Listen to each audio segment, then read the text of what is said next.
سلام أسنا تي في زوجو حبريتا أزرارنا هوناي لهم حجي بصحنا هطوط زينا إنا خنقرب لكم أزتراح يكون جيتاتشو رداو نابد سوا هاديمو ويدم أقنعو زبل حبريتا تون ناوز إيركب جمري خاص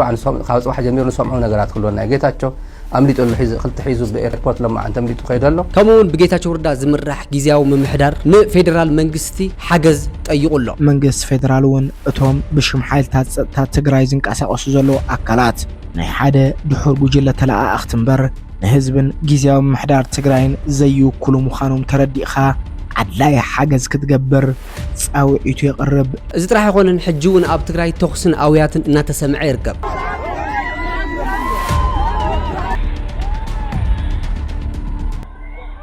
استي بزعبا زين هلو كنت تزتو كور مدبي حيزلكم مسي زلهو سناي مكتتال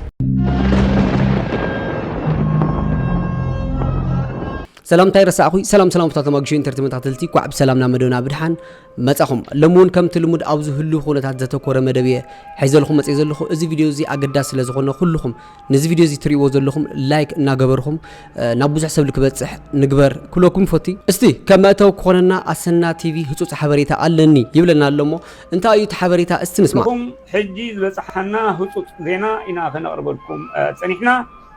بجيتاتشو ردا زمراح زلو غزياو منግስት ትግራይ ንነበራት ማዕከላዊ ኮሚቴ ህወሓት ከምኡ ድማ ፍሉጣት ጀነራላት ናይታ ምኽተ ትግራይ TDF ወይ ድማ ምክልኻል ሓይሊ ትግራይ ዝበሃል ዝነበረ ሕጂ ጸጥታ ትግራይ ተባሂሉ ዝፍለጥ ዕጡቕ ሓይሊ ዝርከቦ ኣዘዝቲ ሰራዊት ናይ ማዕከላዊ ናይ ማእሰርቲ ትእዛዝ ኣመሓላሊፉ ከም ዘሎ ምንጭታት ሓቢሮምና ኣለዉ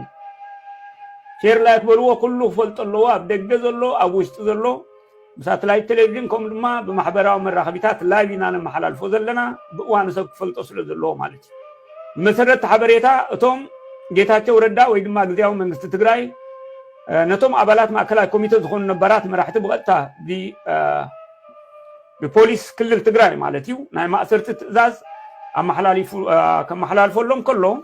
ነቶም ጀነራላት ዝርከቦም ኣዘዝቲ ሰራዊት ምስ አቢ አሕመድ ብምዝራብ ንፌደራል ፖሊስ ኢትዮጵያ ኣሕሊፉ ከም ዝሃቦም ተዘራሪቡ ተሰማሚዑ ከም ዘሎ ተፈሊጡሎ እቶም በፖሊስ ክልል ትግራይ ከእሰሩ ናይ ማእሰርቲ ትእዛዝ ተመሓላሊፉሎም ዘሎ ነበራት መራሕቲ ህወሓት አባላት ማዕከላዊ ኮሚቴ ህወሓት ተጋዳሊት ፈትለወርቅ ገብረዝጋብሔር ዶክተር ረዳኢ በርሄ ተጋዳላይ ዓለም ገብረዋህድ ዶክተር ደብረጽዮን ገብረ ሚካኤል አቦ ወንበር ህወሓት ማለት እዩ ከምኡ ድማ ዶክተር ሰሎሞን ይባሃሉ ዛጊት በጽሕና ዘሎ ማለት እዩ እቶም በፌደራል ከእሰሩ ተበይኑሎም ዘሎ ካብ TDF ምክልኻል ሰራዊት ትግራይ ጸጥታ ትግራይ ዝኾኑ ነበራት ጀነራላት ድማ ጀነራል ምግበይ ሃይለ ጀነራል ሸሪፎ ገብረገርግስ ጀነራል ህንጻ ጀነራል ድንኩል ጀነራል ወድምበይተይ ኃይለ ስላሴ ግርማይ ጆን መዲድ ጀነራል ማዓሾ በየነ ዝኣመሰሉ ዝርከቡዎም ኮይኖም ጌታቸው ረዳ አሕሊፉ ክህቦም ምስ አቢ አሕመድ ተዘራሪቡ ከም ዘሎ ተፈሊጡሎ ደጊምና መልእኽቲ ዘስመሩሉ ናይ መወዳእታ መደምደምታ መልእኽቲ እንታይ እዩ ህዝቢ ትግራይ ነዞም ጀጋኑ ፍረ ህዝቢ ሰብ ሰለስተ ምዕራፍ ቃልሲ ዝኾኑ ሓርበኛታት ተሕሊፉ ክህቦም የብሉን ንሕና እውን ኣሕሊፍና ኣይንህቦምን ኢና ክብሉ እቶም ህፁፅነት ናይዚ ጌታቸው ረዳ ምስ አቢ አሕመድ ተማሻጢሩ ኣሕሊፎ ዘሎ ናይ ማእሰርቲ ትእዛዝ ዘተሓሳሰቦም ምንጭታት ይሕብሩ ነዚ ዝመስል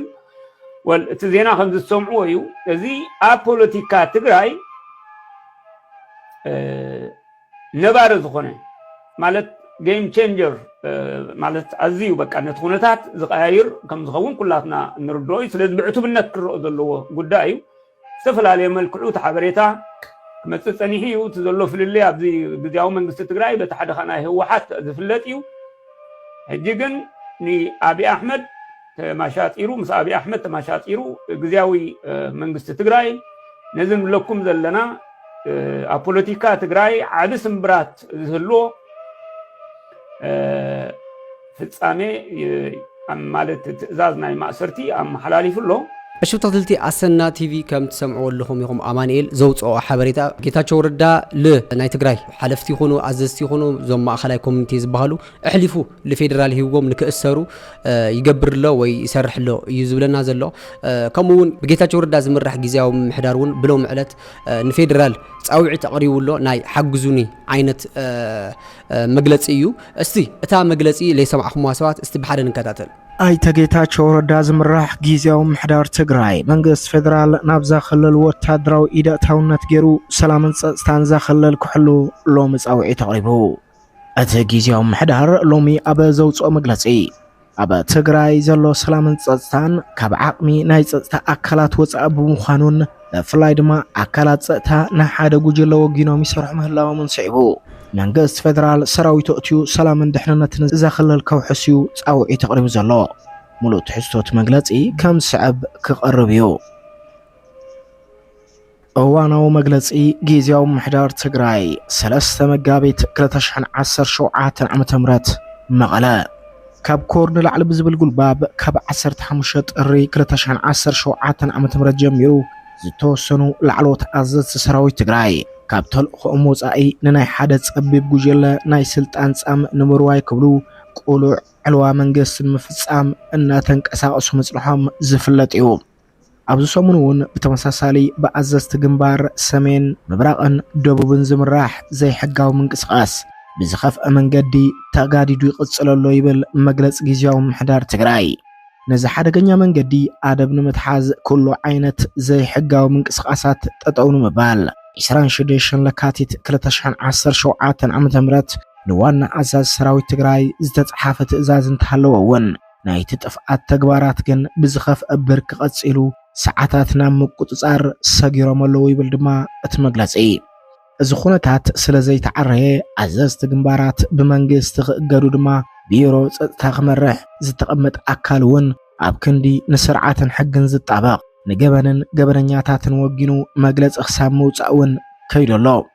ነዚ ስዒቡ ሓላፊ ቢሮ ፀጥታ እውን ካብ ሓላፍነቱ ንኽለዓል ተገይሩ ይብል መግለፂ ጊዜያዊ ምሕዳር ትግራይ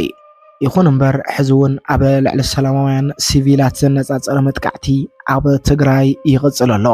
ካብ ላዕሊ ክሳብ ታሕቲ መንግስቲ ናይ ምፍራስ ተግባራት ብዝኸፍአ ብርኩ ተጠናኺሩ እውን ይቕፅል ኣሎ ላዕለዎት ኣዘዝ ሰራዊት ትግራይ ናይቲ ድሑር ጉጅለ ድሌት ንምምላእ ክብሉ መንግስት ክፈርስ ውዕሊ ፕሪቶርያ እውን ክትሓስ ብተግባር ህዝቢ ትግራይ ናብ ዳግማይ ፅንተት የእትውዎ ኣለዉ ይብል መግለፂ ጊዜያዊ ምሕዳር ትግራይ ዘዝቐደመ ስሕተት ኣብ ክንዲ ክእርሙ ካብ ትማሊ ጀሚሩ ከዓ ኣመራርሓ ጊዜያዊ ምሕዳር ትግራይ እናሃደኑ ይዕፍኑን ይኣስሩን ኣለዉ ዝበለት መግለፂ እዚ ድማ ነቲ ብሽማሕቶም ዝገብርዎ ዝነበሩ መንግስቲ ናይ ምፍራስ ምንቅስቓስ ብዝለዓለ ብርክት ክጠናኸር ዝገብር ዘሎ ኮይኑ እቲ ድሑር ገበነኛ ጉጅለ ዕድል እንተረኺቡ ምዕፋንን ምእሳርን ጥራሕ ዘይኮነስ ኣመራርሓ ጊዜያዊ ምሕዳር ትግራይ ሒዙ ናብ ሳልሳይ ወገን ኣሕሊፉ ካብ ምሃብ እውን ክቁጠብ ከም ዘይኽእል ምርዳእ የድሊ እቲ ብሽም ኣዘዝ ሰራዊት ትግራይ ዝግበር ዘሎ ወፍሪ እቲ ኩነታት ካብ ቁፅፅር ጊዜያዊ ምሕዳር ትግራይ ንኽወፅእ ባዕልና ንባዕልና ንኽንዋዳእ ዝገብር ሓላፍነት ዝጎደሎ ዘይቅቡል ተግባር እዩ ዝበለ መግለፂ ጊዜያዊ ምሕዳር ትግራይ ኣብ ውሽጢ ናብ ደገን ዘለኻ ኩለኻ ትግራዋይ ብሓፈሻ ድማ መንእሰይ ትግራይን ሰራዊት ትግራይን ብፍላይ ድማ ነዚ ኩነታት ብልቢ ተረዲእኻ ከባቢኻን ባዕልኻን ክትሕሉ ኣንጻር እዞም ብኢጋም ጥሓስ ዝኸዱ ዘለዉ ኣዘዝቲ ክልቲኡ ግንባራት ክትሰለፍ ጊዜያዊ ምሕዳር ትግራይ ይፅውዕ መንእሰይ ትግራይ ነቲ ኣብ ልዕሊኻን ኣብ ልዕሊ ህዝብኻን ዘንጸላል ዘሎ ሓደጋ ንምምካት ብዝተወደበ መንገዲ ከባቢኻ ክትሕሉ ድማ ይግባእ ይበልት መግለፂ ሰራዊት ትግራይ እውን ብተመሳሳልነት ነቲ ናይ ጥፍኣት ትእዛዝ ብፅንዓት ክትነፅጎን በዘቢልካ ድማ ህዝብኻ ካብቲ ብቅድሚኻ ተገቲሩ ዘሎ ከቢድ ሓደጋ ከተድሕኖን ኣለካ ይብል መግለፂ ጊዜያዊ ምሕዳር ትግራይ መወዳእታ መንግስት ፌደራል እውን እቶም ብሽም ሓይልታት ፀጥታ ትግራይ ዝንቀሳቐሱ ዘለዉ ኣካላት ናይ ሓደ ድሑር ጉጅለ ተለኣኣኽቲ እምበር ንህዝብን ጊዜያዊ ምሕዳር ትግራይን ዘይውክሉ ምዃኖም ተረዲእኻ ዓድላይ ሓገዝ ክትገብር ፃውዒቱ የቕርብ ጊዜያዊ ምሕዳር ትግራይ ውዕሊ ፕሪቶርያ ብኸምዚ መንገዲ እንትፈርስ ህዝቢ ትግራይ ናብ ዳግማይ ጥፍኣት ንኽኣቱ ሱቕ ኢሉ ክርአይ ይግባእን ድማ ይብልቲ መግለፂ ማሕበረሰብ ዓለም ብተመሳሳሊ እዚ ጉጅለን ሓሻኽሩን ገመናቶም ንምክልኻል ክብሉ ውዕለ ፕሪቶርያ የፍርሱ ስለ ዘለዉ ኣብ ልዕሊኦም ኣድላይ ዘበለ ጽዕንቶ ክዕረፉውን ጊዜያዊ ምሕዳር ትግራይ ጻውዒቱ ይቐርብ። እዚ ኮይኑ ተሪፉ ግን ህዝቢ ትግራይ ክወጾ ናብ ዘይኽእል ካልእ ዙር ጽንተት ከም ዝኣቱ መላእ ህዝብና ክግንዘቦ ይግባእ ብምባል ድማ መግለጺ ይዘዝም። ጊዜያዊ ምሕዳር ክልል ትግራይ 3 መጋቢት 2017 ዓ.ም መቐለ ያው ከም ትሪእዎ ዘለኹም እዩ እዚ ጻውዒት ንፌደራል ካብ ግዚያዊ ምምሕዳር እዩ ኣዝዩ ዝሕዝነካ እዩ ክንዲ በዓልኻ ለባዕልኻ ተነጋጊርካ ዝፍታሕ ጉዳይ ካሊእ ሓይሊ ጸውዒኻ ሓግዘኒ ወይ ድማ ጸጥታ ኣኽብር ክትብል ኣዝዩ ልሕፍር እኳ እንተኾነ ግን ድማ ኣማራፂ ስለ ዘየለ እዩ እንታይ ክገብር ነይርዎ ምክንያቱ ኣብ ትግራይ ከም ትሰምዕዎ ኣለኹም እዩ ምዕፋን ስራሕ ኢሎም እዮም ዝኸዱ ዘለዉ ከምኡውን ማህተም ምምንጣል ብጉልበት ብዙሕ ዓይነት ስራሕቲ እናተሰርሐ እዩ ዝርከብ ካብ ሕጊ ዝረሓቐ ብዙሕ ስራሕቲ እናተሰርሐ እዩ ዝርከብ ከምኡውን ብሎም ዕለት እውን ተኹስን ኣውያትን እናሰማዕና ንርከብ ኣብ ትግራይ እስቲ እዚ ቪድዮ ዝንከታተል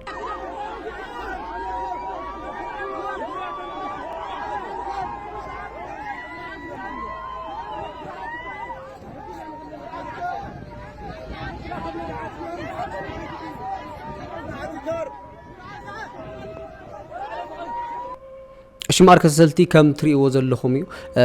እዚ ጥራሕ ኣይኮነን መንእሰያት ናጎየዩ እውን እዛ ቪድዮ እዚኣ እውን ኣላ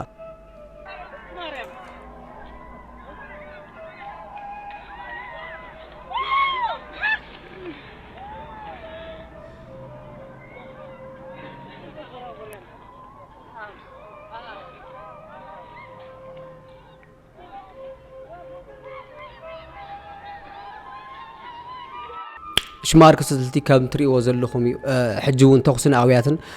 ኣብ ትግራይ ሃምልሙድ እናተሰምዐ ይዝርከብ ዘሎ ኩሉ ነገር ብጉልበት ልክውሰድ እዩ ዝሙከር ዘሎ እስቲ ስታሊን ሓደ ሓበሬታ የውፅእ ኣሎ እሱ ድማ ጌታቸው ረዳ ናብ ኣዲስ ኣበባ ኣቕኒዑ እዩ ዘሎ ስታሊን እስቲ ብዛዕባ እዚ ጉዳይ እዚ እንታይ እዩ ዝብል ንስማዕ እስቲ ሰላም ንፀጥታን ትማሊ ሙሉሌቱ ኣምሺ ሓዲሩ እዩ ኣኼባ እዩ ሓዲሩ ያው ኣውጊዝዎ እስኻ ዘይሸምካ እየተወረድን ይነዎም ቶም ሰለስተ ያው ፍሳ ማንጁስ ሽዑ የወረደ ነይሩ ሕዚ ኣጋምሸት ተለቂቃ ሰራዊት ትግራይ ንምኽፋል ትኸዶ ዘለኻ እዩ እዚ ሓደገኛ እዩ እዚ በፍጹም ማንም ተቐባልነት የብሉን ሰራዊት ትግራይ ዝተዋሃ ሓላፍነት ዝወሰን ውሳኔ ከትግብር ኢሉ ፅንዕ ዘለቢልዎ ኣብዚ 4 ኣዘዝቲ ሰራዊት ትግራይ 4 ኣርሚ ኣዘዝቲ ሰራዊት ትግራይ ንግዜ ኣጊድዎም ኣሎ 4 ሰማዕና እዩ ካብ ዝረኸብናዮ ተላዒሎም ኣሎ ኣብዚ ተግባር እዚ ኣብዚ ሕግን ስርዓትን ኣብ ምኽባር ክዋፈር ተሎ ሰራዊት ትግራይ ጌታቸው ዘይፈቀደለይ ጌታቸው ደብዳቤ ዘይፅሓፈለይ ይንቀሳቀስ ዝበሉ 4 ብሙሎም ብምኽትሎም ንኽስራሕ ኣብ ታሕቲ ብዘለዉ ንኽስራሕ ተወሲኑ ኣሎ ኣብዚ ከበደ ፍቃድ ኣሎ ጀነራል ከበደ ፍቃዱ ውዕሽ ገብረ ኣሎ ወዳባተ ወደንጥሩ ያቶም ናይ ኣርሚ 22 ኣርሚ 50 ኣርሚ 15 ኣርሚ 44 ኣዘዝቲ ማለት እዮም እዚኣቶም ተላዒሎም ኣሎ ኣብዚ ተግባር እዚ ኣብዚ ናይ ዝግበር እዚ ኣይሳተፉን ማለት እዩ ምክንያቱም ኣብ ውሽጢ ዘሎ እንድሕር ሰራዊተይ ኣዘዘንን ትብቲ ኮንካ ሰራዊት ዘኽብር ቼን ኦፍ ኮማንድ ኣኽቢሩ ሓላፍነት ዝዋፃእ ወሲኖም ኣቢሎም ኣለዉ ኩሎም ብምኽትላቶም ገይሮም ኣለዉ ንኣብነት ንኣርሚ 22 ብገብረስላሴ ተተኪኡ ኣሎ ገብረስላሴ ሒዝዎ ኣሎ ምኽትል ናይ ኣርሚ 50 ኮሚሳር ናይቲ ኣርሚ ዋልታ ሒዝዎ ኣሎ ናይ ኣርሚ 15 ናይ ተጋላይ እሱ ተጋላይ ማዕሾ ሒዝዎ ኣሎ ካብቶም ምኽትላት ማለት እዩ ናይ ኣርሚ 44 ገብረ ጻዲቅ ሒዝዎ ኣሎ ሓላፍነት ተረኪቡ ኣሎ እዚ እቲ ሕዚ ጀሚርዎ ዘሎ ሎማዓንቲ ጀሚርዎ ዘሎ ቅፅል እዩ ተጠርጠርቲ እውን ምሓዝ ክጅምር እዩ ካብ ፅባሕ ጀሚሩ ንሰምዑ ነገራት ክልወና ጌታቸው ኣምሊጡሉ ክልተ ሒዙ ብኤርፖርት ሎማዓንቲ ኣምሊጡ ከይዱ ኣሎ ክጅምር እዩ ካብ ፅባሕ ጀሚሩ ንሰምዑ ነገራት ክልወና ጌታቸው ኣምሊጡሉ ክልተ ሒዙ ብኤርፖርት ሎማዓንቲ ኣምሊጡ ከይዱ ኣሎ ንሱ ክወፅእ መሰል እዩ ማንም ታርጌት ዝገብሮ የለን እንተነኣሰ ግን ገበነኛታት ሒዙ ክወፅእ ግን ኣይነበረን ኬላ ጥሒሱ በጢሱ ይኸይዱ መኪና ገይሩ ኣይፍተሽን ኢሉ ሒዝዎም ከይዱ እቶም ዝድለዩ ዝነበሩ ሓበሬታ ስለ ዘለዎ ንኣቶም ሒዝዎም ከይዱ ኣሎ ሽማር ክስልቲ ያው እዛ ሓበሬታ ድማ ከም ሰማዕኹሞ እዩ ናይ ስታሊን ኣነጋግራ እዩ ኣነ ኣገሪምኒ ጌታቸው ረዳ ናብ ኣዲስ ኣበባ ምምፅኡ ዓብዪ ነገር ኣይኮነን ከምኡ እውን ኣብ ትግራይ ኮይኑውን ሓንቲ ነገር ይገብሩዎን እኳ ዳስ ልት ህዝቢ እዮም ዘጨንቅዎ ዘለው እምበር ብዛ ኣጋጣሚ እዚ ህዝቢ ትግራይ ብዝኸት ሰዓት እዚ ብፍላይ ኣብ መንጎ ህወሓትን ግዝያዊ ምምሕዳርን ተፈጢሩ ዘሎ ውጥጥ ህልኽን ክርክርን ህዝቢ ትግራይ ኣብ ስጋኣት እዩ ዘሎ እሞ እስቲ ሓደ ሓውና እውን መልእኽቲ ይሕልፍ ኣሎ ንስማዕ እስቲ እዚኣ ዝድንግፅ ኣብ ክልቲኡ ጉጅለ ዝተንጠልጠለ ሰብ ጥራሕ ክድንግፅ ዝግብኦ ክፈርሕ ዝግብኦ ኣብ ክልቲኡ ጉጅለ ዝተንጠልጠለ ህዝቢ ይፍራሕ ይደንግፅ አንታ ሓንቲ ትግራይ አንታ ዘረኛ ዘይኮንካ አንታ ጎጠኛ ዘይኮንካ ከይትፈርሕ ምንም ነገር ድማ ይፍጠር ሰብ በዚ ዓለውለውሎ ይብሎ እምበር ምንም ነገር አይፍጠር ህዝቢ ትግራይ ተረጋጋዕ ህዝቡ ምንም ነገር አይፍጠር ተኾነ ተታሒዝና እንጠፍ ተዚ ኮይኑ ግን እመኑኒ ህዝቢ ትግራይ ምንም ነገር አይፍጠርን አይትጨነቅ ዋ ሓንቲ ለይቱን በሰላም ደቅስ ህዝቢ ትግራይ በቃ ሓንቲ ለይቱን በሰላም እንደቅስ በቃ ልብና ደብሪና በሰላም እንደቅስ እዚኦም ክልተ ዓመት ሙላሕ ሚመምናዮም ከዚ በሰላም እንደቅስ ከይትጭነቁ ምንም ነገር አይፍጠር ምንም ነገር በቃ ህዝቢ ትግራይ ከይትስከፍ ከይትጭነቅ እመነኒ ቀሲንካ ደቅስ መጀመሪያ ንዖም ያክተውላም ንኩሎም ያክተውላም እና እዚያ ይክብዝደሊ ሰላም ንህዝቢ ትግራይ ቅሳነት ንህዝቢ ትግራይ ብፍላይ ድማ ነዛ ምስኪና ዶ ሰላም ወሳኒ እስቲ ከም ኣፍካ ይግበረና ምንም ነገር ተዘይፍጠር ሕጂውን ህዝቢ ትግራይ ሰላምን ይዝደሊ ግን ድማ ብስንኪ ዝፍጠር ዘሎ ምፍልላይ ድማ ከም ትሪኦ ኣለኹም ተኽስን ኣውያትን ይስማዕ ዘሎ እዚ ድማ ከም ህዝቢ ግድን ክጭነቕሎ ዘለዎ እቲ ህዝቢ ምክንያቱ ሰላም ይስኢኑ ዘሎ ብዛ ኣጋጣሚ እዚ ብሎም ዕለት ኣብ መቐለ ባንኪ ሲቢኢ ሮማናት ቅርንጫፍ ሓደ ሓውና ኸይዱ ነይሩ ቅርሺ የለን ኢሎም ሰብ ካብ በሪ ከም ዝመልስዎ ዘለው ድማ ሓበሬታታት ይሕብር ኣሎ ግልጋሎት ኦንላይንን ትራንስፈር ጥራይ እዩ ኒኦ ኢሎምና ንግዚኡ ካብቶም ናይ ደገ ኤቲኤም ማሽናት ጥራይ ክሻዕ ስለዚ ውዳእ ማለት እዩ ኣብቲ ኤቲኤም ዘሎ ሰብሪጋ ሒዙ እዩ ዘውፅእ ዘሎ ካሽ ወፃኢ ክገብር ጥራይ ዘይኮነስ እቲ ኣታዊ ዝገብር ሰብ እውን ደንጊፁ እዩ ዘሎ ምክንያቱ ኣናተይ ቅርሺ ናብ ባንኪ እቲ ኣብ ደስ ዝብለኒ መዓልቲ እንድሕር ዘየውፆ ክፈርሕ እየ ቅርሺ እውን ናብቲ ባንኪ እውን ኣይእትዮን ዘለኹ ስለዚ ብሎም ዕለት ድማ ባንኪ ቅርሺ ከም ዝሰኣኑ እዮም ዝሕብሩ ዘለው ሕጂ ኸ እንታይ ኢና ክንደግም ልብል ኣዝዩ ልሕዝነካን ኣዝዩ ለፍርሐካን ኩነታት ኢና በፂሕና ዘለና እስቲ ሓደ ኣቦ እውን ኣለው ብዝኸት ሰዓት እዚ መን ከም ዝርብሸና ዘሎ ንፈልጥ ኢና ይብሉ ኣለው እሞ እስቲ ንስማዕ ግዝያዊ መንግስቲ ውድብ ሕወሓት ዘዕንቅፈኒ ዘሎ ይብለና ንስኹም ግዝያዊ መንግስቲ ዘዕንቅፈና ለርትብሉ እዚ ምክንያት እዚ ኣይንደልየን ሕጂ ውሽጥና መን ከም ዘዕንቅፍ ዘሎ እውን ይነግረና ይንፈልጦ ኢና እኮ ኣይተምሃሩኒ ዝዕንቅና ሰብ ክህልወና ይኽእል ክህልው ይኽእል ደኳትሮ ይኹንን ክብለና ዝኽእል ኣካል ክብለና ይኽእል ሞኞ ይግንሱ ኣይተረድአን ህዝቢ ትግራይ ይፈልጥ መን ከም ዘዕንቅፍ ዘሎ ውዕሊ ፕሪቶሪያ ከይፍፀም ዓድና ከይናኣቱ መን ከም ዝኽልክለና ዘሎ ንፈልጥ ኢና ላፈለጥና ግን ተዓጊስና ኢና ትዕግስና ሕዚ ተወዲዩ እዚኣ ክትፈልጡልና ንኸደልና ከመይ ንኸድ ከምታ ዓንተወይ ዝተነገረ ምስ ዝስማዕምዕና ኣካል ተስማዕሚና ክንኣትወና ተዓዲ ዝስዕበና ኣካል እንተሃልዩ ድማ ውድብ ሕወሓት ድዩ ሰራዊት ትግራይ ድዩ ግዝያዊ ምምሕዳር ድዩ ዝስዕበና ኣካል እንተሃልዩ ሰየ ናህና እዩ ዘይስዕብ እንተኮይኑ ድማ የፍልጥ ሕዚ ወይም ድማ ይተኣለ ለኣና ዘይኸውን ዓዲ ዘይኽብር ክሳዳ ዝተቆረፀ ትግራይ ሒዙ ክጓዓዝ ዘለ ኣካል እንድሕር ሃልዩ ክእለ እዩ ዘለዎ ውክልናና እውን ክነልዕልና ድሕር ዘይጠቕመና ኮይኑ ዓድና ዘይኽብር ዓድና ዘይመልስ ኣካል እንድሕር ሃልዩ ብዕሊ ነገረና ብግልፂ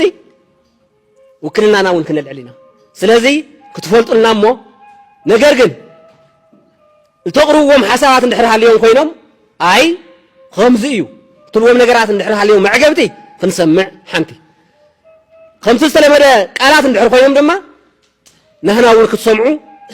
ሰሚዑ ዝኽተለና ኣካል እንተሃልዩ እውን ክንሰምዕ ኢና መፂና ስለዚ ኣብዚ ፃውዒት ከቕርቦ ዝደሊ ህዝቢ ትግራይ መላእ ትግራይ መናእሰይ ትግራይ ምሁራት ትግራይ ብፍላይ ምሁራት ትግራይ ከይተምሃረ ዘምሃረኩም ህዝቢ ሕዘው ጎኑ ደወሉ ሕዘው ጎኑ ደው እንድሕር ዘይልኩም ፀሊም ነጥ ተቕምጥ ኣለኹም ትምህርትኹም ዋጋ ላይ ሁሉ ክተርፍ እዩ ምክንያቱ ዝተቆረፀት ትግራይን ዝተበተነ ህዝቢ ትግራይን ሒዝኩም ተማሂርና ኢና እንተኢልኩም ሞትኩም እያ መንእሰይ ትግራይ ሕዋትካ ደም ከፊሎም እዮም عصم خفيف لهم يوم نجرجن من اللي تتقرأ يخون تنزلا من اللي تتقرأ تخون حزي عرف خاطر نعها كتكارس لك كاوزنا فيسبوك